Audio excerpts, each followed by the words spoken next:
Hinamak na manugang. Kabanata 259.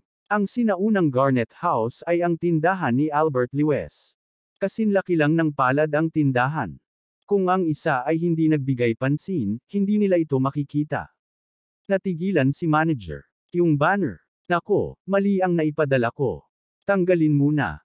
Matapos sabihin iyon ni Liang Yingqing, inutusan niya ang mga kasamang bodyguard na tanggalin ang banner na nakasabit sa entrance ng Yuanming Hall at itapon ito sa basurahan. Pagkatapos, hinayaan niya ang kanyang mga bodyguard na magsabit ng mas malaking banner at hilahin ito sa pasukan ng Jade Garlic House. Puno ng pawis ang ulo ni manager. Sa sobrang hiya niya parang nabulunan siya at namula ang mukha niya. Hindi niya mauari kung ano ang nangyari, ngunit sa kabutihang palad, may nangyari. Isa lang itong best actor na si Liang. Sa sandaling ito, 7 o 8 tao ang lumabas sa luxury car. Lahat sila ay nakasuot ng suit, at lahat sila ay big shots sa business world ng Jinling. Hindi inaasahan ni manager ang napakaraming big shot na darating ng personal. Wala siyang pakialam kay Silver Screen King Liang at tumakbo siya para salubungin sila. Direktor Jin, Pangulong Li, Direktor Meng. Sa hindi pagkakataon, hindi man lang siya binigyan ng tamang tingin ng mga taong ito. Nilagpasan lang siya ng mga ito at dumiretso sa pintuan ng Ancient Garlic House at masiglang binati si Albert Lewes. Isang grupo ng mga big shot ang biglang dumating para batiin siya. Natigilan si Albert Lewes, hindi na siya nagtagumpay.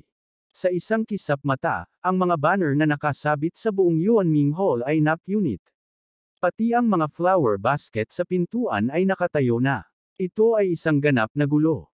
Ang iilang mga amo sa pasukan ay dumiretso na rin sa pintuan ng Ancient Garlic House. Nambobola nila si Albert Lewes. Kayo. Bamuka ang bibig ni manager sa gulat at nataranta. Sa isang kisap mata, naging kalmado ang pinto ng kanyang tindahan. Ang sinaunang Garnet House ay puno ng ingay at kaguluhan. Mabilis niyang hinayla ang isang amo at nagtanong. Pakawalan. Mabilis na ibinuka ng amo ang kanyang kamay na parang mainit na patatas. Laminggo-linggo pa siya sa paligid sa takot na makita siya. Anong biro? Siya at ang grupo ng mga big shot ay nakatanggap ng parehong tawag sa telepono sa parehong oras, na humihiling sa kanila na personal na batiin ang Ancient Glimpse House. Ang tawag sa telepono ay mula sa mga shareholder, na nagsasabi sa kanila na huwag gumawa ng tunog. Paano sila maglakas loob na sumuway? Natarante si manager kaya pawis na pawis at halos hindi na siya makatayo. Si Alex Dixon ay sumulyap sa kanya nang walang pakialam, saka tumalikod at umalis. Ang mga kumpanyang ito ng mga tao ay lahat ay may mga bahagi ng Dixon family. Tinawagan ni Sung Yulua ang mga partner na walang share at hiniling na pumunta sila at batiin sila. Gayunpaman, ang ikinagulat ni Alex Dixon ay hindi niya alam kung sino ang utak sa likod ng maliit na Yuanming Hall na ito. Ito ay lubhang kakaiba. Nang siya ay papasok pa lamang, nakita niya si Wang Lisu na naglalakad kasama sina Qin Gang, Wang Zhenggang, Bao Fugi, at isang grupo ng iba pang mga tao na masigla. Ang grupong ito ng mga big shot mula sa isang first class na pamilya ni Jinling ay aktwal na lumabas sa Gudong Street ng magkasama, na naging sanhi ng pagkasabik ng mga tao. Master Dixon, hinihiling ko sa iyo ang pagbubukas ng iyong bagong tindahan. Lumakad si Wang Lizu at agad na yumuko kay Alex Dixon.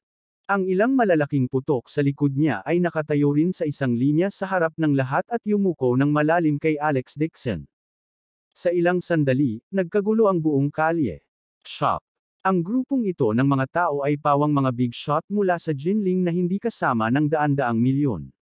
Kadalasan, nakikita lang nila ito sa TV o sa mga pahayagan, ngunit talagang yumuko sila kay Alex Dixon nang may magalang na saloobin.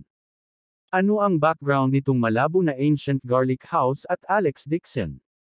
Walang pakialam ang ekspresyon ni Alex Dixon. Bahagya siyang nagtaas-baba at nagtanong, bakit kayo nandito? Mabilis nang umiti si Qin Gang at sinabi, hindi mo ba tinawagan si Wang Lizu kanina? Bumili ka ba ng ilang flower basket? Ipinaalam sa amin ni Boss Wang, kaya lahat ay pumunta para batiin siya. Let's have some fun. Papuri na sinabi ni Wang Lizu, Master Dixon, bukas na ang bagong tindahan ng iyong biyenan. Naghanda din kami ng mga regalo para sa kanya.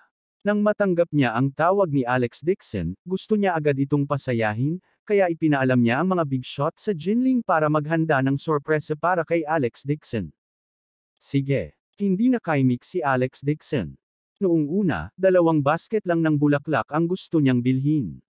Hindi niya inaasahan na gagawin ng ganoon kalakas na kaguluhan si Wang Lizu para lang mambola siya. Gayunpaman, dahil narito siya, mabuti na magsaya. Master Dixon, ngayon lang ba kayo pinahirapan ng shop sa tapat mo? Tanong ni Qin Gang. Pagdating niya, narinig niya ang isang dumadaan na nag-uusap tungkol dito. Malumanay na sabi ni Alex Dixon, isa lang itong clown. Wala akong pakialam dito. Preposterous. How dare you make trouble for Master Dixon? Agad na sinamantala ni Qin Gang ang pagkakataon at kinuha ang kanyang telepono para tumawag sa telepono. Imbestigahan ang background ng Yuanming Hall, pagkatapos ay kontaken ang aking kaibigan mula sa Industrial and Commerce Bureau. Siya ang unang namumuno. Sa sandaling ito, isang malakas na putok ang naputol ang kanyang tawag. Isang malakas na bagyo ang bumagsak mula sa itaas. Naghiyawan sa alarma ang karamihan. Nakita nila ang 5 helicopter na lumilipad sa himpapawid. Ang mga helicopter ay lahat ay nakabitin na may mga banner. Ang boss ng One Thai Corporation na si Wang, nais ko sa iyo ang pagbubukas ng sinaunang Garnet House. Qin Gang ng kumpanya ng Qin, hinihiling sa iyo ang pagbubukas ng Ancient House. Inaasahan ka ni Boss Wang ng Wang's Group at ng kanyang buong pamilya ang pagbubukas ng sinaunang bahay. Pavilion Master of the Treasure Pavilion. Lahat ng miyembro ng Metaphysics Alliance of Nanguang ay hiling na isang grand opening ang pagbubukas ng sinaunang bahay. Tuldok. Habang bumabagsak ang malalaking banner, hindi mabilang na mga tala ang nagwiwisik mula sa mga helicopter, na parang ulan ng pera, at lahat sila ay 100 yuan na mga tala. Ang mga tao ay sumigaw at humihingi ng pera. Ilang kwerdas pa ng paputok ang nakasabit mula sa mga helicopter, at maririnig ang mga tunog ng pagsabog. Ang mga tao ay sumigaw at sumigaw, labis na nasa sabik. Ang iilang pamilyang ito ay isa sa mga nangungunang pamilya sa Jinling. Paano maihahambing sa kanila ang mga sundalong hipon at general ng alimango? Sa pagwiwisik pa lang ng barya, hindi bababa sa 500,000. Inutusan ni Qin Gang ang mga tao na nagdala ng ilang malita palabas at binuksan ang mga ito sa pintuan, na nagsiwalat ng isang salansa ng mga pulang papel. Hawak niya ang isang megaphone at nakangiting ibinalita sa lahat, bukas ang tindahan ng kaibigan ko para sa negosyo ngayon. Ang sinumang lalapit at magsabi ng isang salita ng pakiramdam ay gagantimpalaan ng 1,000 yuan. 1,000 yuan sa isang salita lang. Halos magwala ang mga tao. Nagmamadali silang lahat. Nakita ni Wang Zhengang na niloloko siya ni Qin Gang at nagngangalit ang kanyang mga ngipin sa galit. Agad niyang binigyan ng tingin ang kanyang anak na si Wang Kai.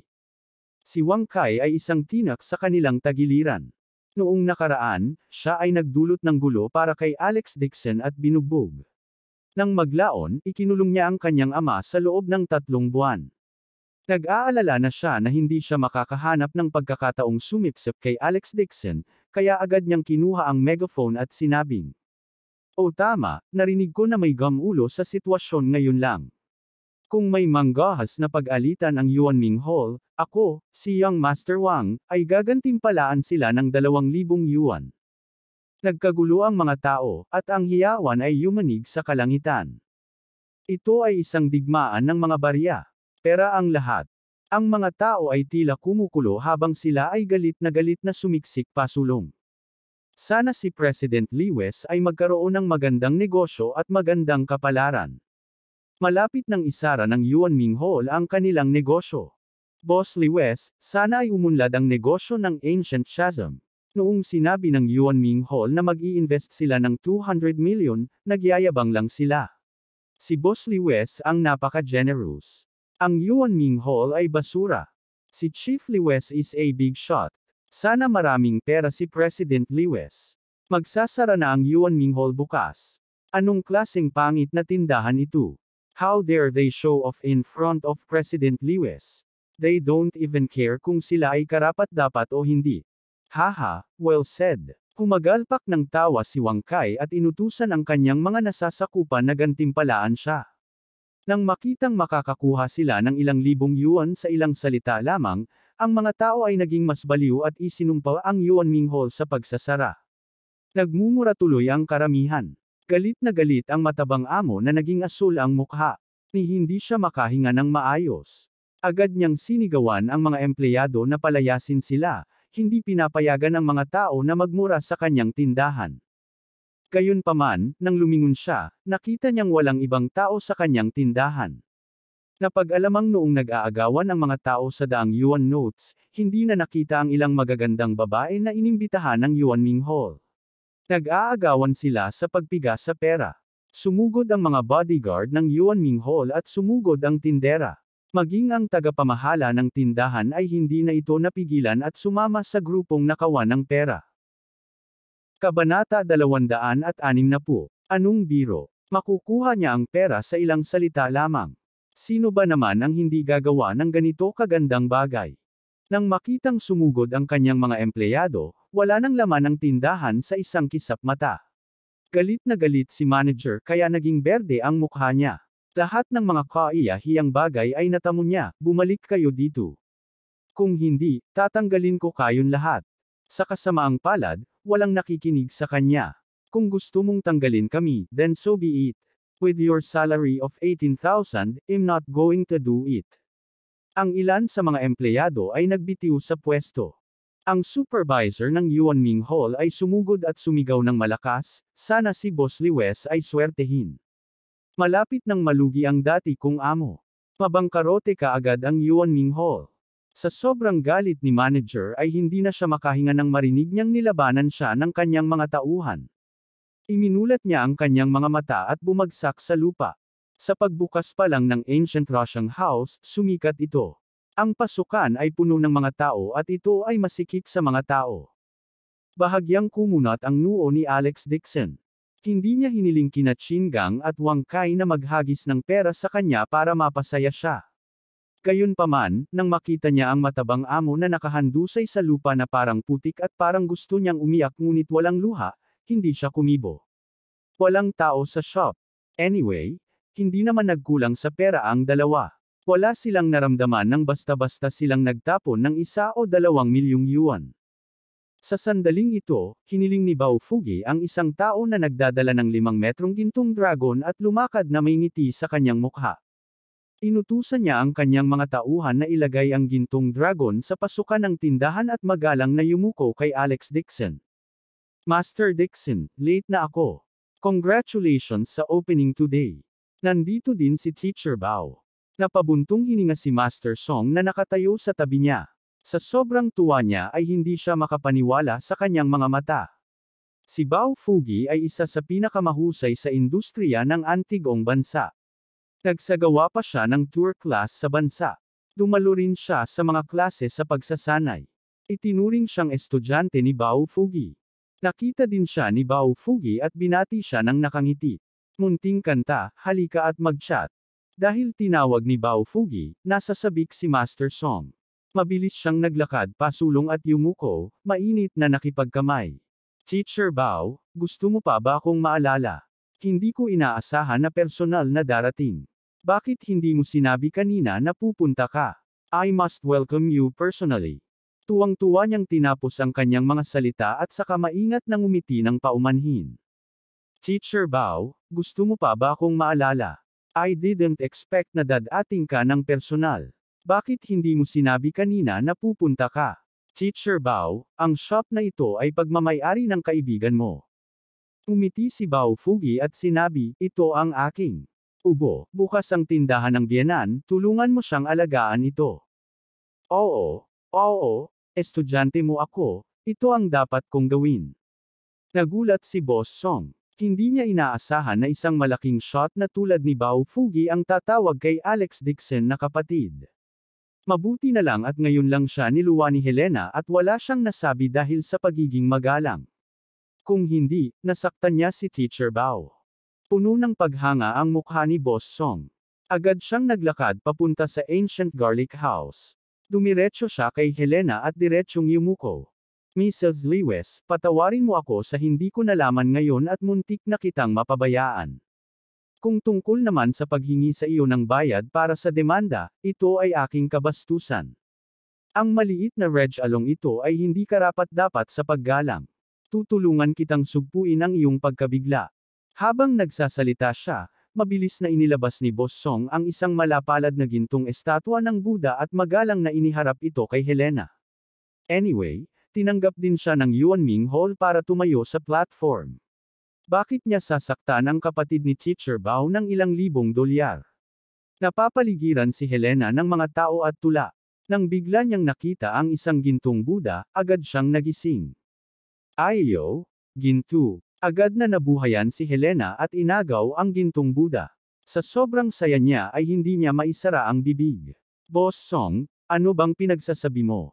Simula ngayon, kaibigan ka na ng Lewis ko. Matagal ko nang nakalimutan ang nangyari kanina, hihihi. Nang makita ni Helena ang pera ay agad niyang nakalimutan ang tungkol sa pambubugbog. Nagpakawala siya ng sunod-sunod na peking ngiti at mahigpit na niyakap ang gintong Buddha. Todo ngiti siya. Nanay.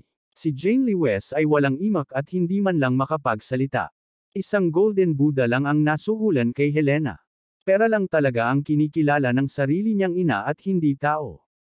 Nang makitang umalis na ang Boss Song na inimbitahan niya, hindi man lang naiyak ang matabang amo. Napaupo siya sa lupa na paralisado at gustong umiyak ngunit walang luha. Sino ang nasaktan niya? Ano ang background ng may-ari ng bahay kalakal na tindahan sa tapat niya? Kung masira ang reputasyon ng Yuanming Hall sa sandaling ito ay binuksan, ano ang maaari niyang gawin upang ipaliwanag sa mga namumuhunan? Natatakot siya na maliit na bagay lang kung tatanggalin siya sa trabaho. Baka hindi na niya maipagpatuloy ang pagtatrabaho sa industriyang ito sa darating na panahon. Para naman sa taong nag-invest sa kanya, maganda ang background niya. Kahit na magkaroon siya ng dalawang buhay, hindi niya kakayanin na masaktan siya. Mabilis na sumisik ang matabang amo sa karamihan at pinigilan si Albert Lewis. Pilit siyang ngumiti. Tiu, Boss Leo, na-offend kita ngayon lang. Hindi ko akalain na marami kang kilala na sikat na tao. Naging bulag ako. Taos puso akong humihingi ng tawad sa iyo. Please be magnanimous and let me go. Dad, wag mo siyang pansinin. He deserves it, malamig na sabi ni Jane Lewis. Si Albert Lewis ay tapat at nauutol, oo, kaibigan siya ng aking manugang. Ang iyong manugang. Nagtataka namang tumingin kay Alex Dixon ang matabang amo at agad siyang nambola. Hindi ko ine-expect na ganoon pala ang kakayahan ng manugang mo. Big shot talaga siya. Napakaswerte mo talaga na nakahanap ka ng ganyang manugang. Malamig ang ekspresyon ni Alex Dixon, at wala siyang interes na kausapin siya. Ang matabang amo ay hindi pumayag na sumuko. Lumapit ito sa kanya at ngumiti. Boss Lin, nagkamali ako. I apologize. Please give me some face. Huwag mong gawing nakakahiya ang pagbubukas ng tindahan ko. Malamig na sabi ni Alex Dixon, if I give you face, do you deserve it? Sa sandaling ito, galit na umakyat si Helena at sinampal sa mukha ang matabang amo. Kakatanong mo lang sa akin tapos ngayon naglakas loob kang lumapit para humingi ng tawad. Pagkasabi noon ay itinaas ni Helena ang kanyang palad at parang leon, sumubsob siya, sinunggaban at sinaktan siya ng paulit-ulit. Oo, Mrs. Lewis, kasalanan ko ta. Please don't hit me. It hurts to death. Naluluha ang matabang amo. Kinakamot siya ni Helena hanggang sa tuluyan na siyang sumisigaw. Wala man lang siyang lakas ng loob na lumaban. Puno ng galit ang tiyan ni Helena. Habang lumalaban siya, lalo siyang naging matapang. Mahigit 10 sunod-sunod na beses niya itong sinampal. Masakit ang kanyang mga kamay. Hinawakan niya ang buhok ng matabang amo at kinurot ito ng kanyang mga kuko. Tita Ye, pakiusap huwag mo na siyang patulan. Bakat ang mukha ng matabang amo na nag-iwan ng madugong marka. Sa sobrang sakit ay tinakpan nito ang kanyang mukha. Panay ang sigaw niya. Gustong humakbang pasulong ni Jane Lewis, ngunit pinigilan siya ni Alex Dixon at mahinang sinabi, mabuti kung hayaan mo si nanay na maglabas ng galit. Hiniling niya iyon. Ngunit, may gustong sabihin si Jane Lewis pero pinigilan niya ang sarili. Alam niya na ang lakas ng sarili niyang ina sa pakikipaglaban ay maihahalin tulad sa isang manlalaban. Sa sandaling ito, dumaan ang ilang sasakyan at bumaba ang kanilang opisyal ng pagpapatupad ng batas. Sino ang boss ng Yuanming Hall? May nagsumbong na nagbebenta ka ng mga peking antigo at ipinasara mo ang tindahan. Sino ang nagsumbong sa iyo? Takot na takot ang matabang amo kaya bumuhos ang pawis na parang ulan. Bumagsak siya sa lupa at nanginginig ang buong katawan. Napakalihim ng paggamit ng pagbili niya ng mga peking. Paano ito malalaman ng iba? Malamig na sinabi ng isang alagad ng batas, at sinasadya mong manakit ng mga tao. Kinilig ang matabang amo at agad na sumigaw, kasuklam-suklam. Kanina lang siya ang nakabangga sa akin. Hindi ko man lang binalik ang kamay niya.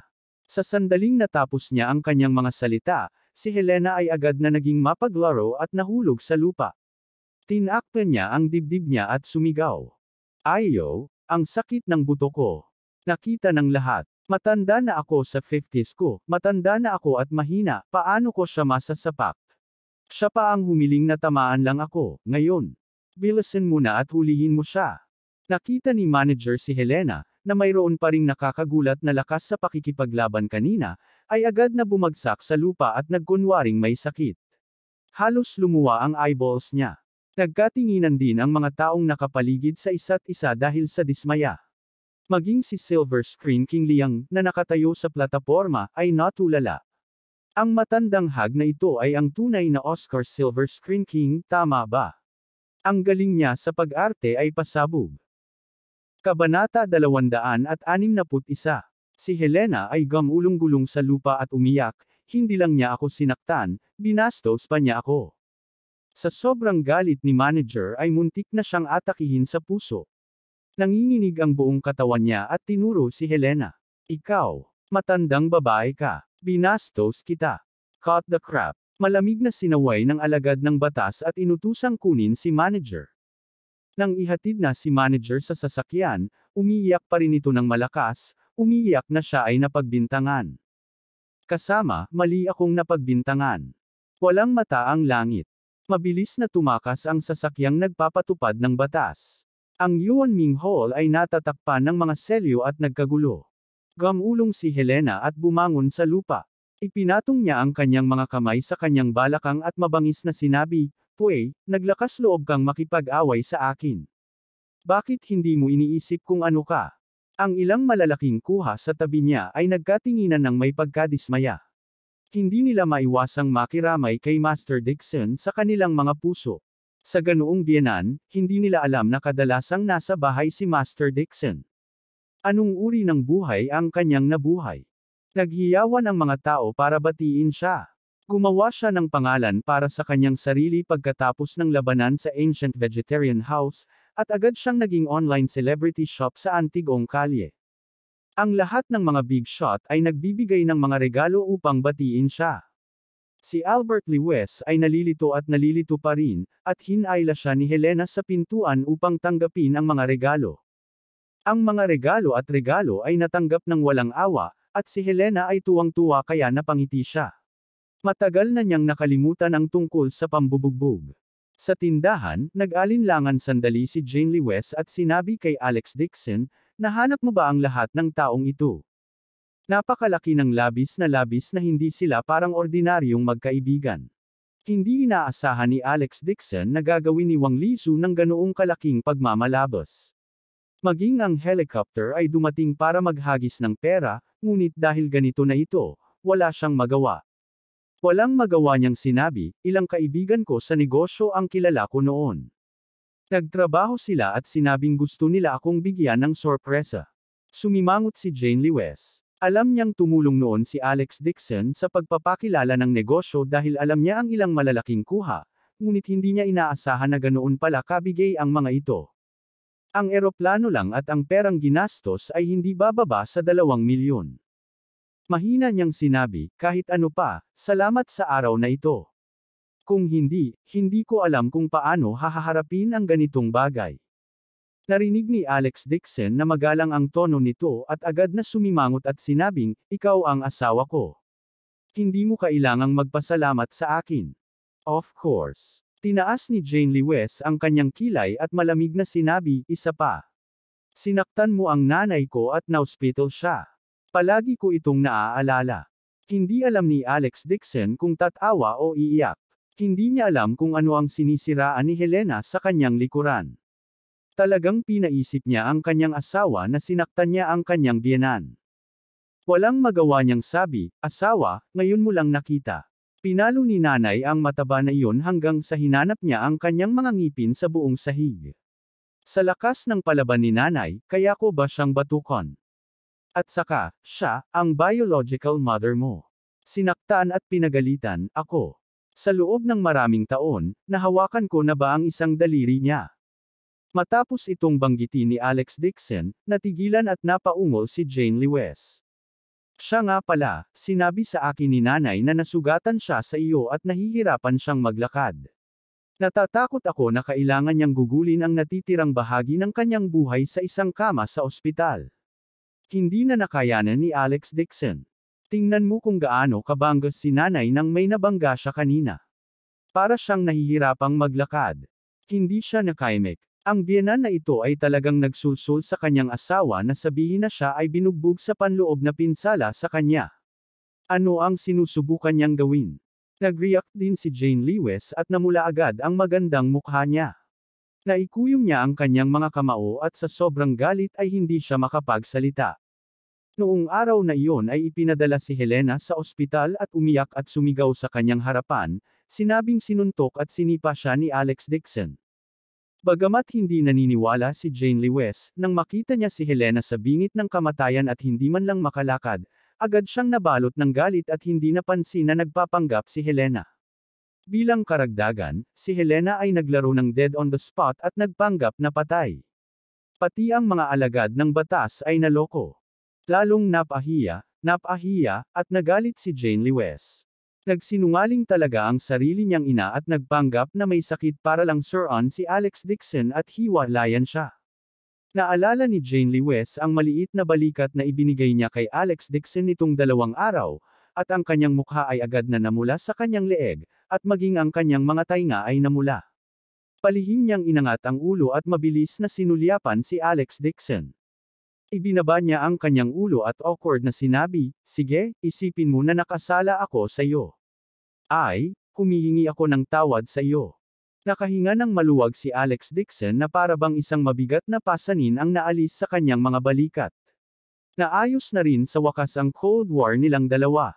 Umiling siya at sinabing, bakit naman ako magagalit sa iyo? Asawa kita. Narinig ito ni Jane Lewes at nakaramdam siya ng sarap sa kanyang puso. Na-touch siya pero na-guilty din siya. Alam niya kung anong klaseng karakter si Helena ngunit wala siyang magawa. Iyon ang kanyang biological na ina.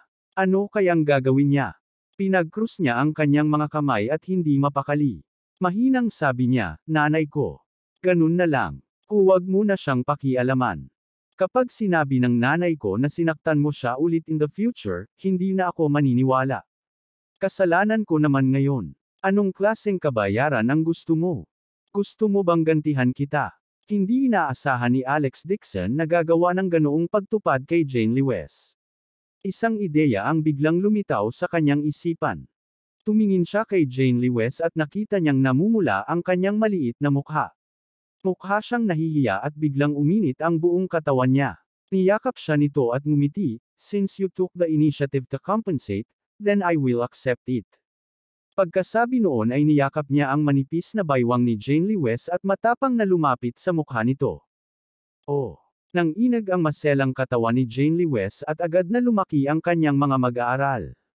Siya talaga. Nagpanik ang puso niya at gusto niyang magpumiglas, ngunit mahigpit siyang hinawakan ni Alex Dixon sa kanyang baywang at hindi makagalaw man lang. Higit pa rito, ang kanyang katawan ay bumagsak din sa mga bisig ni Alex Dixon. Pulang-pula ang mukha ni Jane Lewes at mabilis ang tibok ng puso niya. Gusto niyang magsalita pero nakatakip ang bibig niya at kakaiba ang buong katawan niya. Tuwang-tuwa rin si Alex Dixon, at tuwang-tuwa siya. Kahit 4 na taon silang kasal, sa totoo lang, mas magaling lang sila sa mga estranghero. Not to mention the intimate actions between husband and wife, kahit ilang beses silang magkahawak kamay ay mabibilang sa isang kamay. Ngayon ang unang pagkakataon na naging matapang siya. Natikman na niya ang halimuyak ng kanyang asawa, at ang kanyang asawa ay masunurin kaya pinahintulutan niya itong gawin ang anumang gusto nito.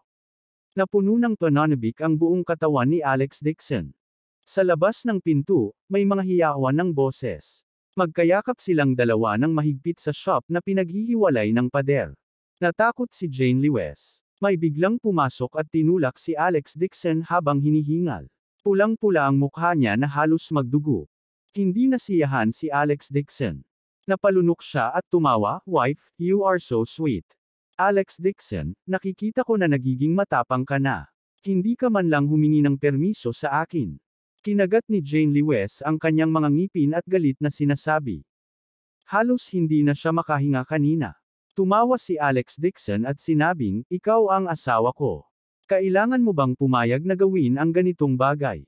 Anyway, without my permission, you can't do this to me in the future." Kunwaring galit si Jane Lewes at tumalikod para umalis na pulang-pula ang mukha. Walang tigil ang pagtibok ng puso niya. Nakahawak siya sa mga bisig ni Alex Dixon ngayon lang. Yung kakaibang feeling na nakuryente. Hanggang ngayon, mahina pa rin ang mga paa niya. Pumalaklak si Alex Dixon at sinamantala ang pagkakataon na habulin siya. "Asawa, ayoko nang matulog sa sahig. Pwede ba akong matulog sa kama ngayong gabi?" Kabanata 262. Siya ay nasa mabuting kalooban, at ngayon ang kanyang relasyon sa kanyang asawa ay isang hakbang na mas malapit. Sa bilis na ito, sa lalong madaling panahon, tiyak na magagawa niyang makipag-ugnayan sa kanyang asawa ng negatibo. Gayunpaman, hindi sumang-ayon si Jane Lewes sa pagtanggap nito. Dahil natatakot siyang mabaliw si Alex Dixon sa kalagitnaan ng gabi at may gawin sa kanya. Tuldok. Jinling's Sheraton Hotel. Sa pinakamarangyang suite sa itaas na palapag, ang matabang amo ay nakaluhod sa sahig, nanginginig. Nasa harap niya ang isang babaeng nakaitim na nakaupo sa isang sofa. Kahit nasa katanghaliang gulang na ang babaeng ito, maganda at makinis ang balat. Nakasuot siya ng itim na damit na may mababang kwelyo, na binabalangkas ang kanyang mainit na figure. Gayunpaman, ang babaeng ito ay walang ekspresyon, at ang kanyang mga mata ay puno ng dignidad. Nagbigay siya ng malamig na aura na mababa ang tingin sa mundo. Ibinaba niya ang red wine cup sa kanyang kamay at dahan-daang tumayo. Ibinuka niya ang kanyang mga labi at nagsalita sa malamig na boses. "Nag-invest ako ng 200 million sa Yuanming Hall para i-pressure kayo ni Albert Lewes, pero nasira mo ang bagay na to. Sa huli, kailangan ko pa ring buksan ang mga koneksyon ko at piyansahan ka palabas ng police station. Ano ang silbi ng isang basurang tulad mo na nananatili sa mundong ito? Please spare my life, boss." Takot na takot ang matabang amo kaya namutla ang mukha. Patuloy siyang humihingi ng awa, lahat ng mga ito ay dahil sa kanyang manugang na si Alex Dixon. "Hindi ko alam kung anong paraan ang ginamit niya, ngunit talagang hinayla niya ang lahat ng mga tao sa aming mga plataporma at nakuha pa niya ang isang tao, para magsil ng tindahan." Bahagyang kumunat ang noo ng magandang babae na para bang nag-iisip. Pagkaraan ng ilang sandali, ang kanyang mapupulang labi ay nagkurba at nagpakita ng isang sarkastikong pagngisi. "I really didn't expect this. It's been a few years since we last met." Ang bilis niyang lumaki. Ang babaeng ito na nakatayo sa harap ng matabang amo ay agad na nagparamdam sa kanya ng isang alon ng pressure. Wala man lang siyang lakas ng loob na itaas ang ulo, at nanginginig ang buong katawan. Ang apelyido ng matabang amo ay si Zing, at ang kanyang pangalan ay si Zing Ming. Ang kanyang pamilya ay orihinal na nagpatakbo ng isang antigong tindahan, ngunit ito ay nabakarote sa kaunlaran, at nagtatrabaho siya sa buong lungsod upang kumita ng pera. Natagpuan siya ng misteryosong babaeng ito at binenta siya ng 200 milyong yuan ng sabay-sabay. Namuhunan siya sa isang antigong tindahan sa Yuanming Hall. Ang kanyang layunin ay upang labanan ang antigong tindahan ni Albert Lewes at ilagay ang presyo dito. Si Zingming ay labis na nasasabik at agad na sumang-ayon. Palihim din niyang inimbestigahan ang babaeng ito, ngunit wala siyang makitang bakas nito. Sa halip, binitiwan siya at binugbog ng isang grupo ng mga tao. Binalaan nila siya na kung mangangahas siyang muling magsinungaling, itatapon nila siya sa dagat upang ipakain sa mga isda. Ang grupong ito ng mga tao ay isang sikat na underground na organisasyon sa Jing City. Agad na naunawaan ni Xingming ang babaeng ito ay dapat na may kakaibang background. Kung gusto niya itong kurutin hanggang mamatay, ito ay walang pagkakaiba sa pagkurot ng pulgas hanggang mamatay. Ngunit sinong mag-aakala na kapag binuksan na ng Yuanming Hall ang mga pinto nito, ito ay tatatakan at arestuhin pa siya. Ngunit noong gabing iyon, walang nakakaalam kung anong paraan ang ginamit ng babaeng ito para mangisda sa kanya. Ang babae ay uminom ng isang subo ng martini at tumayo sa harap niya mula sa itaas. Dahan-dahan niyang ibinuhos ang alak mula sa tasa sa ulo ni Xingming. Hindi nang ahas na kumilos si Xingming. Siya ay basang-basa na parang manok at masunerang lumuhad sa lupa. Umisi ang babae at itinapon ang tasa. Sinabi niya, bibigyan kita ng isang huling pagkakataon. Kung hindi ito gagana, sa susunod ay hindi ang alak na tumutulo sa iyong ulo, kundi ang langis. Si Xingming ay natakot sa kanyang talino. Mabilis niyang ibinagsak ang kanyang ulo sa lupa at sinabing, "Boss, huwag kang mag-alala. Ang tiyuhin ko ang kapitan ng Antique Street. May mga koneksyon ako. Siguradong masisira ko ang Ancient Chasm." Kinawayan ng babae ang kanyang kamay at hiniling na umalis. Si Xingming ay hindi nang ahas na bumangon. Lumuhad siya sa lupa at gumapang palabas ng pinto. Dalawang hanay ng matipunong lalaki na nakaitim na suit ang nakatayo sa labas ng pinto. Binuhat nila siya at inihagis sa elevator. Tuldok. Matagumpay na nabuksan ang ancient Russian house ni Albert Lewis. Ito ay naging tanyag sa Jinling City, at ang negosyo ay umuusbong sa sandaling ito ay magbukas. Nakita ni Helena na marami siyang pera nitong ilang araw at sa hindi inaasahang pagkakataon ay napunta rin siya sa tindahan sa unang pagkakataon. Siyempre, ang pinakamahalagang bagay ay ang mangolekta ng pera. Madaling araw, nang si Alex Dixon ay pupunta na sa Chingian Company, nakatanggap siya ng tawag sa telepono. Ang numero sa telepono ay isang string ng 0. Ito ay may isang naka-encrypt na numero. Ang kabilang partido ay hindi isang ordinaryong tao. Nang makita ni Alex Dixon ang numero ay agad na naging seryoso ang kanyang nakaka-relax na ekspresyon. Saglit siyang nag-alinlangan at sinagot ang telepono. Saktong pagpindot niya sa answer button, isang malamig na boses ng babae ang nagmula sa telepono. "Alex Dixon, magpa-appointment ka. Halika at puntahan mo ako." Napakalamig ng boses na ito at masarap sa pandinig. Nagdala ito ng isang pakiramdam ng kamahalan at kanilang pagmamataas. Nang marinig niya ang boses na ito, naging komplikado ang mood ni Alex Dixon. Tumigil siya sandali bago magsalita ng malamig. "May gagawin ako. Kung may importante kang sasabihin, sabihin mo lang sa telepono." Mukhang inaasahan na ng babae ang pagtanggi niya. Pilit niyang sinabi, "Kung hindi ka sasama, pupunta ako sa Chingian Company o sa Ancient Chasm. Naniniwala ako na dalawang lugar na ito ay tiyak na makakahanap ng taong gustong iyong sikreto." Sumikip ang puso ni Alex Dixon. Bago siya makatapos, sinabi niya sa malalim na boses, "Oras, lokasyon. Sheraton Hotel, King Suite 2888.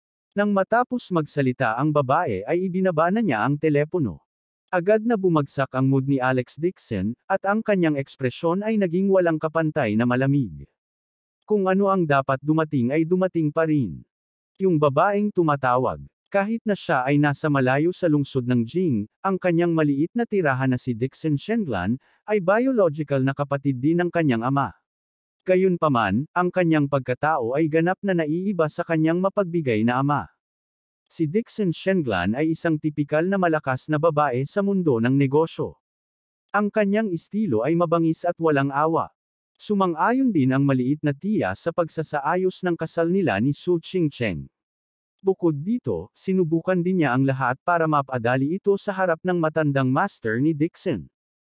Gayunpaman, tumanggi siya sa kasal at umaalis sa angkan, na naging sanhi ng galit ni Little Tia. Hinabol niya siya hanggang sa Jinling, gustong sirain ang Lewis family, at gusto pa niyang mawala si Jane Lewis sa mundo. Nang maglaon, kahit na ang bagay na ito ay pinigilan ng matandang master, ang salungatan sa pagitan nila ni Little Tia ay napakahigpit, at hindi sila kailanman nagkausap. Hindi niya inaasahan na pupunta talaga si Little Tita kay Jinling, at hindi niya alam kung bakit siya hinahanap nito. Ngunit alam ni Alex Dixon na tinupad ng munting titahihin ang kanyang salita. Kung hindi siya pupunta para makita siya, tiyak na mahahanap niya si Jane Lewis at ilantad ang kanyang pagkakakilanlan. Siya ay napabuntong hininga. Si Alex Dixon ay maaari lamang magdala ng isang komplikadong pakiramdam at tumungo sa Sheraton Hotel. Makalipas ang kalahating oras, dumating si Alex Dixon sa Sheraton Hotel. Pagdating niya sa labas ng kwarto, nakita niya ang mga bodyguard na nakaitim na nakatayo sa magkabilang gilid, nakasuot ng sunglasses. Nang makita siya, yumuko agad ang 12 ng bodyguards at sabay-sabay na tumawag. "Hello, young Master Dixon." Sumimangot si Alex Dixon, humakbang palapit, at binuksan ang pinto. Sa maluwag at napakagandang suite ay nakatayo ang isang babae na nakasuot ng itim na OL suit at mahabang pantalon. Ang kanyang buhok ay maayos na nakatali sa isang bun, at siya ay may kahangahangang paraan. Nang makita siyang pumasok, lumuwag ang mabangis na ekspresyon ng babae, at sinabi niya, "Umupo ka." Napatingin si Alex Dixon sa kwarto, at mahinang sinabi, "Hindi ako uupo. Tita, kung meron kang kailangan, sabihin mo lang." "Sige." Hindi magalang si Dixon Shenglan at dumiretso sa punto. "The reason I came to Jinling this time is to bring you back to Dixon family. At the same time, kailangan mong hiwalayan si Jane Lewis." Itong nag-uutos na tono ay nakaramdam ng pagkasuklam kay Alex Dixon. Malamig niyang sabi, "Tita, pakibalik po. Wala po akong intensyon dito." Dahil sa tanong niya, hindi mukhang nagulat si Dixon Shenglan. Tumalikod siya at umupo sa sofa. Tinitigan siya nito at sinabing, "Kahit ipamigay mo ang ari-arian ng pamilya Dixon, wala ka. Hindi ka man lang may kukumpara sa isang pulubi. Bakit hindi ka bumalik? Anong ibig mong sabihin?" Malamig ang mga mata ni Alex Dixon. Si Dixon Shenglan naman ay parang may gana. Itinaas niya ang kanyang baso at matikas na humigop habang sinasabing, "Hindi mo ba alam na ang iyong tiyuhin ay naghahanda na bumalik mula sa ibang bansa? Ayon sa aking mga tauhan, tinitingnan niya ang ari-arian ng pamilya Dixon ng may pag-iimbot. Kung wala ka sa Jing City, hindi mo ba siya bibigyan ng pagkakataon?" Abangan ang susunod na kabanata.